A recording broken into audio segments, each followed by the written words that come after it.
areia. Se você ouve aqui a mensagem, a palavra, e não coloca em prática o que Deus está falando, Deus acabou de usar o irmão para dizer uma mensagem. Mas coloque todas as mensagens que Deus fala. Se você não põe em prática, você não vai receber a bênção. Você não vai estar preparado para receber a vitória. Então é necessário que a gente ouça a palavra, dê crédito e obedeça a palavra do Senhor. Verdade. É isso, irmãos. A palavra de Deus, ela é como a chuva e a neve que cai do céu na terra, não volta vazia. Hoje eu meditei nisso, orando. Eu falei, Deus, como que a água não volta? A água volta, na verdade, mas é uma parte dela que volta. Olha aí.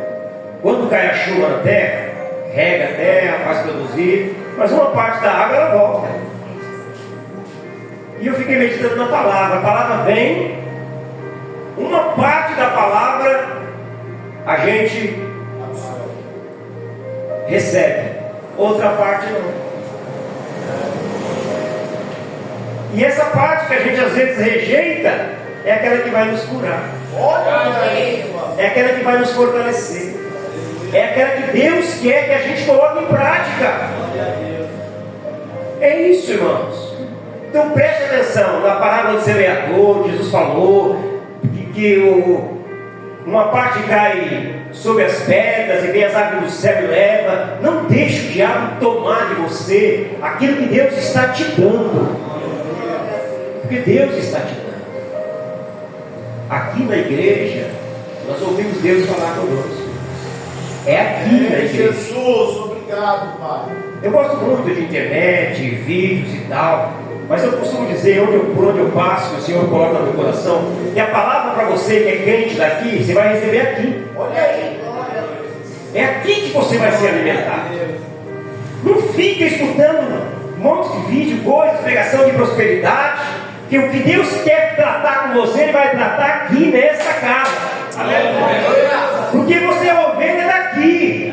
Os seus pastores estão aqui e eles são responsáveis pelas vossas almas. Amados, o texto diz assim, vamos ler o texto. O meu Deus, segundo as suas riquezas, Colossenses 4,19, Filipenses 4,19, segundo as suas riquezas, suprirá em glória todas as vossas necessidades. Irmãos, essa palavra ela foi dada por Paulo, por um homem que conhecia o seu Deus. Para dizer isso, o cara tem que conhecer a Deus. Ele falou com toda a convicção que o Deus dele, o Deus que ele serve, o Deus que ele conhece, vai suprir todas as necessidades da sua igreja.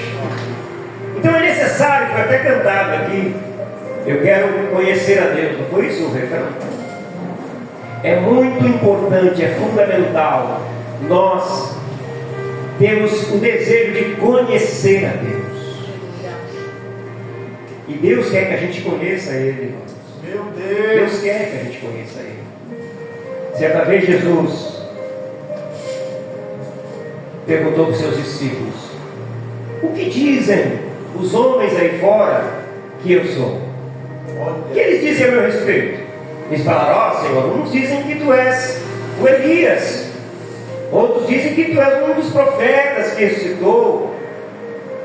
Tinha vários nomes que eram atribuídos a Jesus.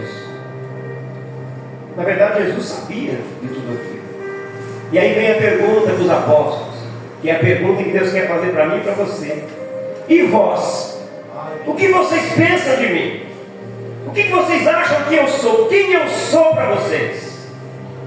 Quem Deus é para você? O que Deus é capaz de fazer? Paulo está dizendo: o meu Deus, o Deus que eu conheço, Ele é poderoso para suprir todas as vossas necessidades em glória através de Jesus Cristo. Nós temos que acreditar nisso. Jesus falou: olha para o lírio dos campos, olha para as aves do céu, não semeiam, não cegam, não ajuntam E o vosso Pai alimenta elas. Aleluia. Irmãos, Deus cuida das aves. Deus cuida das plantações, da natureza. Lindo Deus. Deus cuida até dos corpos, Ele cuida. Dos leãozinhos, quando está com fome. Tem textos que mostram que Deus é que cuida deles. E Deus não cuidará de nós? E Deus não vai cuidar de nós, que somos feitos à sua imagem e semelhança? Meu Deus. Será que Deus não tem cuidado de mim e de você? Será que Deus não olha para nós? Como muitas vezes a gente pensa, Deus me abandonou, Deus se esqueceu de mim. Irmãos, é a nossa fé que nos separa desse Deus. É a nossa incredulidade que às vezes nos separa de Deus. Mas os olhos de Deus estão postos em nós constantemente. Oséias falou assim: prossigamos, conheçamos e prossigamos em conhecer ao Senhor. Meu Deus. A gente perde tanto tempo, irmãos. Eu já perdi tanto tempo na minha vida. Inclusive, quando eu dobrei meus joelhos, eu orei, eu até chorei. Quando eu comecei a dizer para Deus que eu perdi tanto tempo na minha vida, buscando tantas coisas, sendo que o que Deus quer de nós é que a gente busque o seu reino. Olha aí. A gente busca o pão, a gente busca a água, a gente busca coisas materiais. Mas isso aí é uma sequência, é uma consequência da nossa vida. Isso aí vem naturalmente. Só que nós não acreditamos. E nós insistimos, buscamos. Mas Jesus falou: não se preocupem com essas coisas, porque o Pai Celestial de vocês sabe que vocês necessitam de tudo isso. Mas buscai primeiro o reino de Deus e a sua justiça, e todas estas coisas vos serão acrescentadas. Serão acrescentadas, irmãos. Busque o reino, busque os dons espirituais, busque sabedoria, busque a Deus, queira conhecer a Deus. Olha aí, papai. Deus sabe do que nós precisamos. E Ele é poderoso para nos dar. Houve um tempo, irmãos, preste atenção, foi nos dias de Ageu. Nos dias de Ageu, o povo de Israel estava totalmente voltado às suas casas. Tudo que eles faziam era em prol da casa deles, da prosperidade deles. Eu creio que até a oração deles era para eles prosperar. Eles voltaram do cativeiro, passaram muitos anos, e aí eles começaram a se preocupar com a casa dele. E o profeta diz assim: é tempo para vós habitar nas vossas casas estucadas, é tempo para vós deixar a casa de vocês tão bela e esquecer da minha obra. E naqueles dias estava acontecendo algo. O povo plantava bastante e colhia bem pouquinho. Nos dias de Ageu, o povo recebia um salário no saco furado, disse o profeta. O povo de Deus naqueles dias estava pobre materialmente. E eu fiquei pensando: puxa, mas não tinha um profeta para falar para eles o que estava acontecendo? Até que Deus, por sua graça e misericórdia, levantou Ageu. Ageu, vai lá e fala para eles por que está acontecendo tudo isso com eles. Por que eles não prosperam? Por que eles plantam e não colhem? Por que o salário não dá para nada? É por causa da minha casa que vocês abandonaram. Vocês abandonaram a minha casa. Abandonaram. Por isso tudo isso está acontecendo. Aí o profeta, no nome do Senhor, lança um desafio: mas comecem a trabalhar na minha obra. E aí vocês vão ver o que eu vou fazer. Aleluia. E a Bíblia diz que o povo do Senhor ouviu aquela palavra e temeu. E começaram a refletir. E aí, como aquela mensagem, eles mudaram de atitude. Olha aí, papai. Olha o que a palavra de Deus precisa fazer com a gente, se nós permitirmos. A palavra precisa fazer com que a gente mude o rumo, a gente mude de atitude, com que a gente mude de direção, em direção àquilo que Deus quer. E aí o povo parou um pouquinho com a casa deles, com aquela preocupação de preciso trocar o guarda-roupa está semi-novo, eu preciso trocar, está na moda agora usar um guarda-roupa colorido, verde, agora eu quero uma rack diferente, que tem LED, e esqueceram, abandonaram a obra de Deus. E depois da profecia de Ageu, o povo subiu o monte, pegou madeira e começou a trabalhar na obra do Senhor. Deus! Começaram a fazer a vontade de Deus. Aí Deus mandou o profeta dizer assim: olha, a partir de hoje eu vou mudar a vida de vocês. Glória a Deus! Ele diz: preste atenção no que Deus está dizendo. Aleluia! Desde esse dia que vocês se voltaram para fazer a vontade de Deus, preste atenção, a coisa vai mudar. Glória a Deus! Vocês vão plantar e vão colher. Porque é Deus que dá o crescimento. Aleluia! Sem Deus nós não somos nada, irmãos. Mas nós precisamos estar no plano de Deus, na vontade de Deus, para que a gente possa prosperar. É verdade, Pai. É na vontade do Senhor. Dedique-se nas coisas de Deus. Dedique-se na obra do Senhor. Tudo que te vier a mão para fazer, faz. Seja presente. Participe mais dos cultos. Venha aos cultos de oração. Todos os trabalhos que você for convidado, venha. Deus vai estar te observando. Olha aí, E a recompensa, sabe quem é que dá, meu irmão? A recompensa é dele. É ele que vai te dar a recompensa. É verdade, Deus. Não faça para agradar o pastor, os irmãos. Não faça para Jesus. Meu Deus. Faça para Deus. É desta maneira, Pai. Porque Ele que é o Senhor, que pode suprir toda a tua necessidade em glória através de Jesus Cristo. Por isso que Paulo disse: o meu Deus, segundo as suas riquezas, Ele vai fazer vocês prosperarem, não terem falta de nada. Aleluia. Quem é Deus para você? Olha aí, papai. Jesus perguntou para os discípulos: e vocês? Quem eu sou para vocês? E Pedro tomou a palavra e disse: tu és o Cristo, o Filho de Deus. Bem-aventurado és tu, Simão, que não foi a carne e o sangue que te revelou, mas foi o meu Pai que revelou.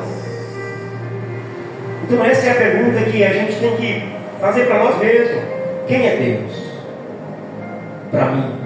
Quem é Deus para você? Paulo dizia: o meu Deus é poderoso para suprir. Ele tinha certeza, ele tinha conhecimento. Esse mesmo Paulo disse: eu sei em quem eu tenho crido. Olha aí. Eu sei em quem eu tenho crido e estou bem certo. Será que nós estamos bem certos?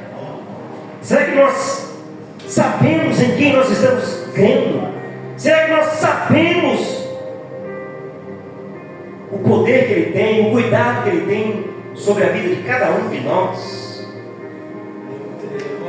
Será que nós temos essa certeza que Paulo tinha, irmãos? Nós temos que ter essa certeza, irmãos, para que a gente possa cada vez mais entender, glorificar e exaltar o nome do Senhor. Eu não sei quanto tempo você está no Evangelho. Eu estou há muitos anos, eu conheço muito pouco de Deus. Mas eu me incomodei muito com a palavra que eu recebi de Jesus hoje, com a revelação que Deus me deu no texto. Ele falou para Tomé, quando ele ressuscitou, e Tomé falou: eu não creio, deixa eu colocar a mão no buraco aí. Se eu não colocar a mão no buraco, se eu não apertar, não vou crer. Sabe o que Jesus falou para Tomé? E falou para mim hoje? Talvez fale para você. Talvez, porque depende de você, se você quiser receber. Eu estou há tanto tempo com vocês. Eu estou há tanto tempo com vocês. E vocês ainda não me conhecem. A gente se desespera, irmãos, por coisas pequenas. A gente entra em desespero. A palavra diz assim: não temos o pavor repentino, nem a assolação dos ímpios quando vier, porque o Senhor será a tua esperança. A Bíblia diz que o Senhor é o nosso refúgio e fortaleza, socorro bem presente na hora da angústia. Nós temos que crer.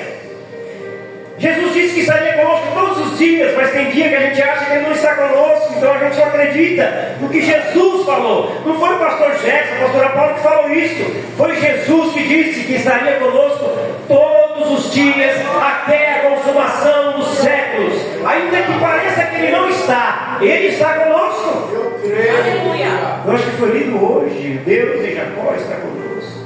Por isso, o Deus de Jacó é o nosso refúgio. Ele está conosco.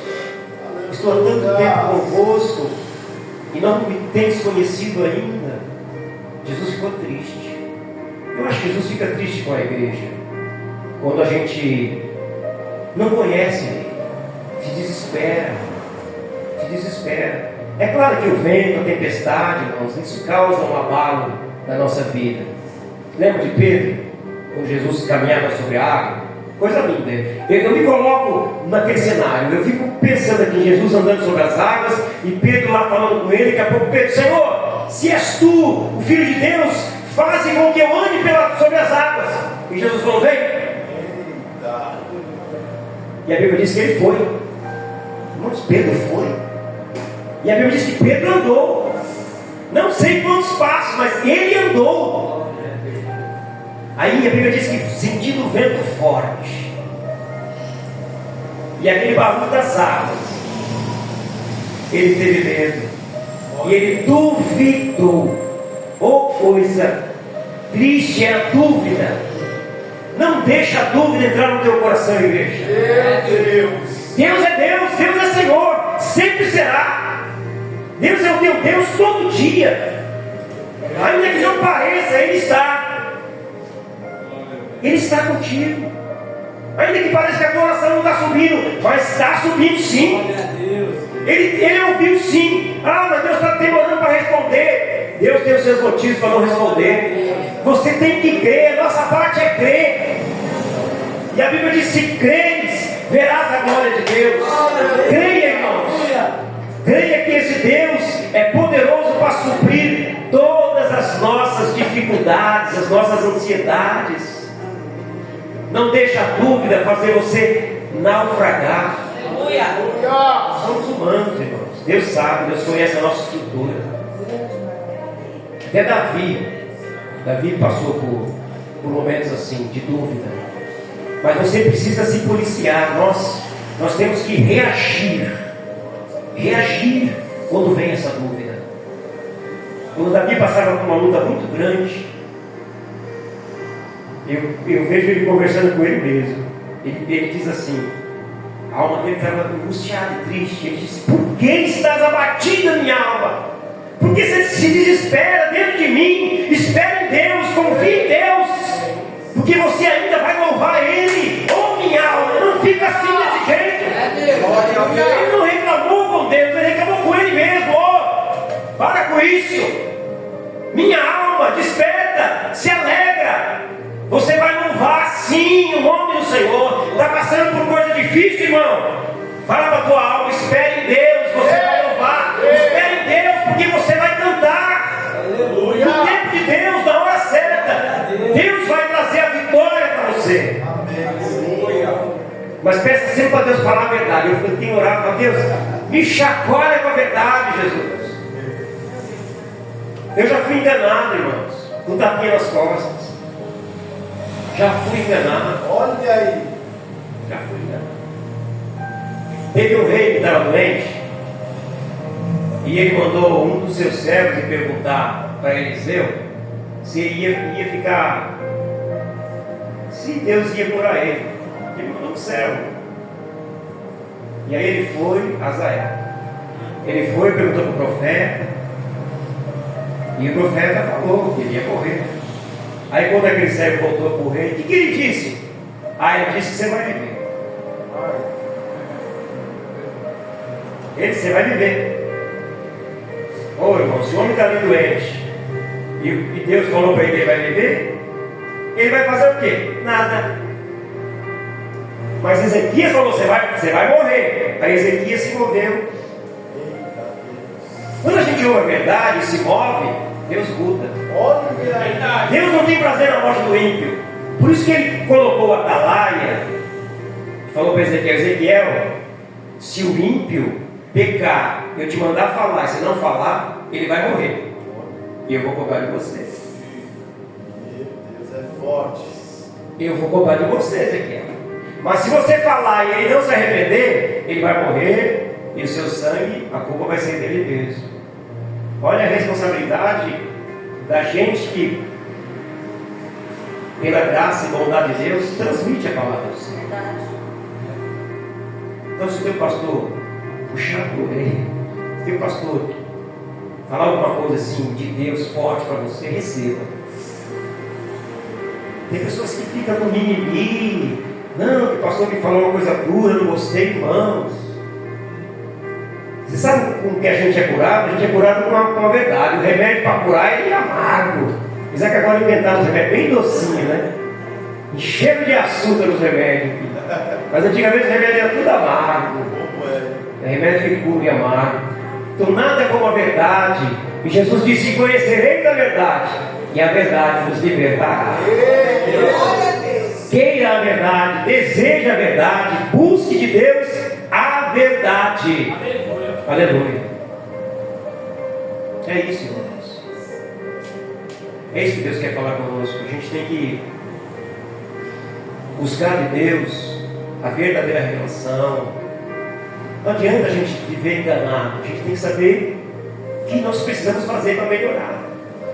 Tem coisas na nossa vida que nós nem sabemos que está errado. Deus conhece a gente muito mais que nós mesmos. Por isso que o salmista ele disse assim: Senhor, vê se há em mim algum caminho mau. Eita Deus! E me guia pelo caminho eterno. Vê, Senhor, se tem alguma coisa em mim que é mal, tem alguma coisa que não está te agradando, Senhor, me mostra, me revela, fala ao meu coração, me ajuda a ficar livre daquilo. E Deus vai mostrar o caminho, você vai obedecer, e a vitória vai vir em nome de Jesus. A vitória vai vir. Glória a Deus! Mas é com a palavra, é com a verdade de Deus. Deus, bendito és tu, ó Pai. A gente tem que entender. Deus que fala. Nunca a gente vai compreender Deus totalmente. Nós nunca vamos compreender. Ninguém explica Deus, né? Tem até um louvor que fala: ninguém explica Deus. Verdade. É muito difícil às vezes compreender a Deus, mas a gente tem que apenas obedecer. Apenas obedecer. Quando você termina a sua oração, termine assim: Senhor, que seja feita a tua vontade. Irmãos, toda oração que eu faço, eu termino: Senhor, que a tua vontade seja feita. Até que eu estou orando para alguém ser curado. Irmãos, e não é na vida das pessoas, não. Pode ser minha família, mas faça a tua vontade. Sabe por quê, irmãos? A vontade de Deus, ela é soberana. Não sei que elas são. Cadê o relógio? Tem relógio aqui? Tem aqui. Dá tempo ainda de eu falar. Fala, Deus. Deixa eu te contar uma história desse Ezequias que Deus deu 15 anos para eles. Não sei se você já ouviu isso. Esse Ezequias que Deus falou que ele ia morrer, ele chorou, se humilhou, Deus ouviu e deu vida para ele. Sabe o que aconteceu com Ezequias depois disso? Ele se desviou. Olha aí. Ezequias, depois daquilo, não era mais o mesmo homem. Eu fiquei meditando nisso, irmãos. Eu fiquei meditando. Deus ia levar ele ali, porque Deus conhecia o amanhã. Deus conhecia o amanhã dele. Ele se revelou. Isaías trouxe uma mensagem para ele, ele se revelou e falou: ah, Deus já falou isso? Pode fazer. Eu não vou estar mais aqui mesmo. Ele falou: bem assim. Ele fez o que era mal aos olhos do Senhor. E Deus ia recolher ele ali. Ó. Ele era um homem, era um rei semelhante a Davi.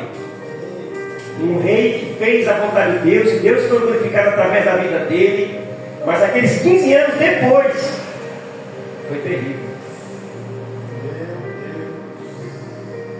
Por isso que hoje, irmãos, quando eu lembro que Deus recolheu minha filha com 13 anos, eu penso, Deus sabe o que faz. Eu não sei o dia de amanhã. Eu não sei o que poderia estar acontecendo ou ter acontecido se ela estivesse aqui. Então, Deus, faça a tua vontade. A oração que Jesus nos ensinou, ele enfatiza muito isso. Quando orares, dizei: Pai, vem o teu reino, faça a tua vontade na terra, como ela é feita no céu. Faz a tua vontade na minha vida, faz a tua vontade na minha vida. Irmãos, Deus é bom. Nós somos maus. Foi Deus que falou, viu? Não é eu que estou dizendo, não. Alguém chegou para Jesus e falou: bom mestre, hipócrita. Jesus falou: por que você me chama bom? Só tem um bom. Nem Jesus aceitou aquela palavra de bom. Nem Jesus. Se alguém bater nas tuas costas e falar: é aqui um bom homem, repreenda, irmãos. Eu sou falho. Eu sou cheio de fraqueza. Mas bom é Deus. Deus é bom, Ele quer o melhor para nós. Então, tudo que a gente orar e falar: Deus, faça a tua vontade, vai ser o melhor. Pode não ser o melhor para você, naquele momento, mas é o melhor, porque Deus é bom. Eita Deus! Então, entregue o teu caminho ao Senhor.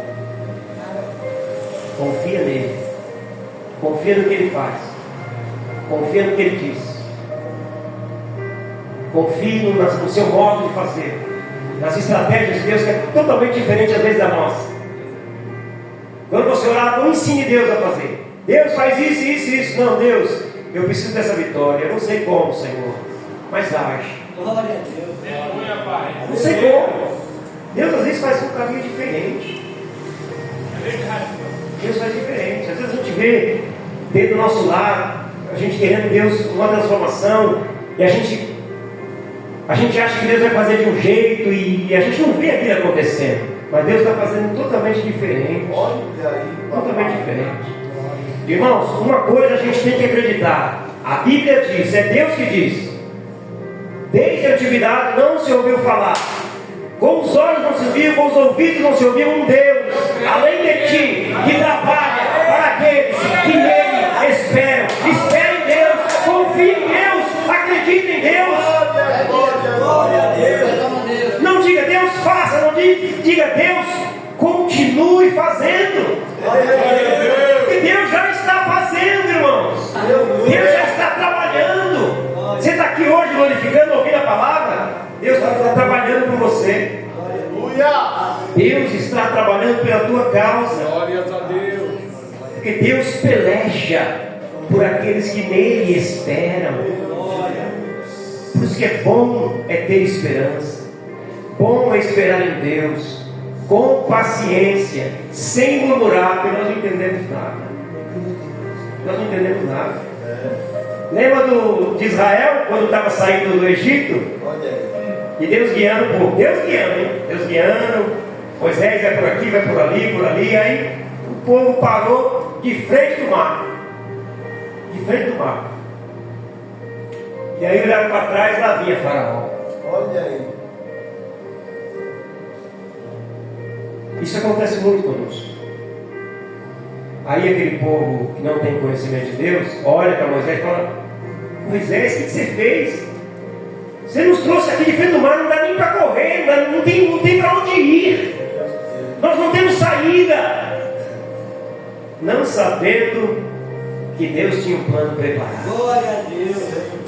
Deus tem um plano, irmãos. Deus tem um plano. E a Bíblia diz que os planos de Deus não podem ser frustrados. Os seus pensamentos não podem ser impedidos.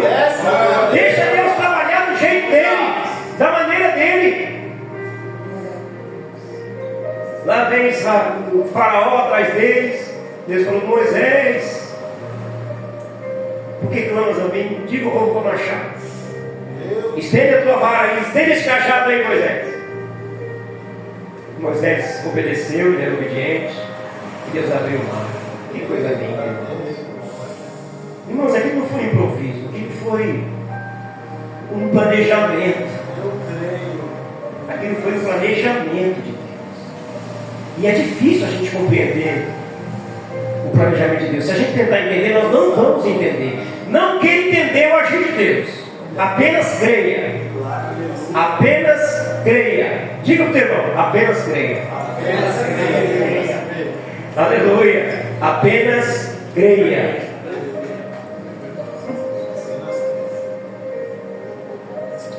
Apenas acredite. É gostoso ouvir Deus falar com Deus. Deus está falando comigo aqui. Todo mundo tem luta, todo mundo tem problema, todo mundo tem dificuldade. Mas Deus é conosco. Eu já vi muitas vitórias na minha vida. Muitas vitórias. E as derrotas que eu tive foi porque me ocultaram a verdade. Olha aí. Me ocultaram a verdade. Então nós temos que conhecer a vontade de Deus sobre as nossas vidas. Então, deixa Deus trabalhar. Não murmura. Não reclama. Procure conhecer a Deus. Procure conhecer a Deus. No livro de Daniel, tem um versículo tremendo, maravilhoso, acho que é 11:32. Ele diz assim: o povo que conhece o seu Deus prosperará, não, se esforçará e fará proezas.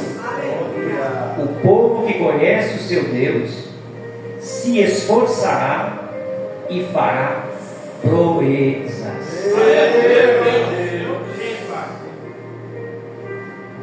Esse é o Deus que nós servimos, irmãos. Santo. Não dá para falar muito sobre a santidade de Deus, porque eu não entendo. Eu não compreendo. Irmãos, eu não compreendo a santidade de Deus. É muito alto. É muito grande. A gente sabe que Deus é santo e Ele diz para a gente ser santo também. E vou deixar uma palavra para vocês, para mim e para vocês. Sem santidade ninguém verá o Senhor. Verdade. Deus. Ninguém verá o Senhor sem santidade. A santidade de Deus é tão grande, irmãos, que quando estavam levando a arca da aliança, que tinha ali a presença de Deus naquela arca, os bois carregavam a aliança, a arca, e teve um momento que a arca parecia que ia tombar, ia cair, e um homem, na intenção de ajudar, a intenção dele era não deixar a arca cair, e ele pôs a mão na arca e ele morreu na hora. Deus não matou ele se matou por não conhecer a Deus. Ele conhecia todos os ritos, ele sabia que era só os sacerdotes, mas ele não vigiou, ele pôs a mão naquela arca e ele acabou morrendo, porque ali estava a essência, a santidade de Deus. Deus habitava ali, a sua glória estava ali, e ele morreu por conta disso. E para terminar, a santidade de Deus, a Bíblia diz que Ele habita na luz inacessível, onde ninguém pode entrar. Moisés queria ver o rosto de Deus, e Moisés, que é um homem santo, até um determinado ponto. Moisés queria ver o rosto de Deus, e Deus falou para ele: Moisés, homem nenhum viu ou vê a minha face e fica vivo. Aí Deus, a sua imensa graça, permitiu que ele olhasse a Deus pelas costas. Deus cobriu o rosto dele e passou. Ele olhou de relance um pedacinho e ficou todo cheio de alegria e começou a profetizar, porque ele via um pedacinho da glória de Deus. Aí eu fiquei analisando Isaías, quando ele teve aquela visão, ele disse: no ano que o rei Uzias morreu, eu vi o Senhor assentado sobre um alto sublime trono, e o seu séquito enchia o templo, os anjos, os serafins, os querubins enchiam o templo, e eu vi o Senhor. E na visão ele conta, na visão ele fala que os serafins voavam, tinham 6 asas. Eram serafins ou querubins? Aí ele conta que eles tinham 6 asas. Serafins são anjos santíssimos, santíssimos, que habitam bem na frente de Deus, que estão ali glorificando a Deus. Eu fiquei meditando na visão deles. Na visão dele, ele conta que eles tinham 6 asas. Com 2, ele cobriu os pés, porque ele estava diante de Deus. Com outras 2, ele cobriu o rosto. E com as outras 2, eles voavam clamando: Santo, Santo, Santo, Santo, Santo, Santo, Santo, Santo, Santo, Santo, Santo, Santo. Santo é o Senhor, e toda a terra está cheia da sua glória. Se os serafins precisam cobrir o rosto, se os serafins precisam cobrir os pés para estar diante de Deus, que Deus é esse? Que Deus é esse? Que Deus é esse, igreja? Que santidade é essa? Que santidade é essa? Nem os serafins suportam a glória de Deus. Que santidade é essa? Irmãos, e nós vamos vê-lo. Nós veremos Ele. Nós estaremos diante desse Deus Santo. Nós estaremos diante de Jesus. Nem a si mesmo. Tome cada dia a tua cruz e siga Jesus. Sirva ao Senhor sem murmurar, dando glória a Deus, santificando cada dia a sua vida, porque vai valer a pena. A gente passa 70 anos aqui, 80 anos, que para Deus não é nada. Um dia para Deus é como 1000 anos. 1000 anos é para Deus como um dia. 70, 80 anos não é nada. Não é nada. Mas nós vamos passar a eternidade com Deus. A eternidade. Eternidade com Deus. E a Bíblia nos traz promessas, irmãos. E tem gente ainda que fala: eu vou deixar a igreja, eu vou deixar o Senhor. Tem pessoas na minha casa que parou. E eu sei por que pararam. Sabe por que as pessoas param? Sabe por que as pessoas estão caminhando e param, se desviam e vão para o mundo? Vocês sabem por quê? Porque não conheceram Deus. Não se esforçaram um pouquinho para conhecer. O tempo que Deus te dá, irmãos, tem que tirar um tempo de cada dia e se dedicar a Deus para conhecer, para orar, para ler a palavra. É isso que vai te fortalecer. Tudo que é as tentações de Satanás, do mundo, você vai dizer o quê? Trocar isso aqui pela eternidade com Deus? Deus é forte, Pai. O diabo tentou de tudo para fazer Jesus abandonar a sua jornada, seu trajeto. Ofereceu a ele o mundo, mostrou a ele todos os reinos da terra, mas ele conhecia Deus. É forte. Ele sabia de onde ele veio, para onde ele iria.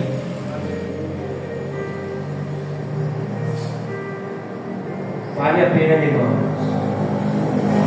Não deixa nem por pensamento você deixar o Senhor. Nem por pensamento. Nem por uma palavra que você ouvir. Nem se um pastor te entristecer. Porque muitas pessoas saíram das igrejas porque um pastor o entristeceu. Porque um pastor não acolheu. Porque um pastor não visitou. Mas quem morreu na cruz por mim, por você, foi Jesus. Foi Jesus que morreu por você. Não foi homem nenhum. E sabe o valor, irmãos, do sangue? Alguém escreveu assim: não foi com coisas supérfluas, material, como prata e ouro que fostes comprados. mas com o precioso sangue de Jesus. Meu Deus. Deus pagou o maior preço, porque você tem valor. Você tem valor para Deus. Oh, irmão, estou me ensinando a não chorar. Quem sou eu? Quem somos nós? Mas Ele nos ama tanto que Ele mesmo desceu das regiões celestiais e se pôs aqui na terra, foi humilhado, massacrado, derramou seu sangue para salvar eu e você. Meu Deus, é forte, Pai. Eu não vou largar esse Jesus. Eu não vou largar esse Jesus. Glória a Deus. Não troque Jesus por porcaria. É verdade. Tudo é porcaria neste mundo, irmãos. É forte. Não dá para comparar. Eu não entendo como as pessoas deixam o caminho do Senhor por causa de algum prazer no mundo. Olha aí. Não entendo. Ai, meu Deus. É por não conhecer a Deus. Mas busque a Deus. Peça força para Ele todo dia. Peça para Ele te encher de graça, de conhecimento, para Ele acrescentar o temor do nome dEle dentro do teu coração. E peça para Deus nunca deixar os seus pés se resvalarem, você se desviar. Peça para Deus aplanar os seus caminhos, que os seus caminhos sejam guiados até Deus, até a presença do Senhor. Vale a pena, irmãos, você servir a Deus. Vale a pena. Amém? Aplauda o nome do Senhor Jesus. Quero agradecer, obrigado pela oportunidade de estar aqui com os irmãos. Eu escolhi várias coisas para falar.